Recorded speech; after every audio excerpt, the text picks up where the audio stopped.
ఏంటో వరుసగా తప్పుడు కేసులు పెట్టి 4 సార్లు కోర్టు బెయిలిస్తే యూఏపీఏ వాడి ఒక యూట్యూబర్ని రిమాండ్లోకి పంపిస్తారా?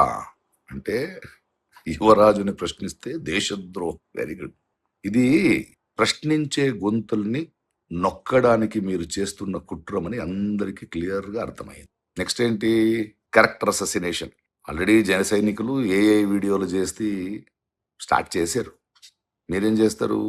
వాడి ఫోన్ మీ దగ్గర ఉంది, అందులో ఉన్న పర్సనల్ ఇన్ఫర్మేషన్ని వక్రీకరించి దాన్ని లీక్ చేస్తూ ఆయన్ని ఇబ్బంది పెడుతూ ఆ మూలంగా ఆయనకి అండగా నించున్న వాళ్ళని మరి ఎన్నో ప్రశ్నించే గొంతుల్ని భయపెట్టడానికి ప్రయత్నం చేస్తారు కదా.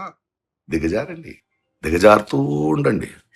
ఎంత కింద దిగజారుతారో ప్రజలు చూస్తూ ఉంటారు.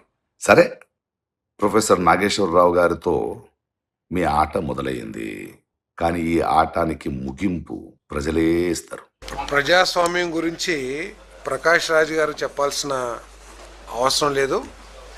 మేము రాజ్యాంగాన్ని గౌరవించి పరిపాలన చేసే ప్రభుత్వం ఇది. కాబట్టి మీకేదో హక్కుల్ని మిస్యూజ్ చేసినా కూడా రాజ్యాంగం ఏమీ వారికి ఇది కల్పించదు.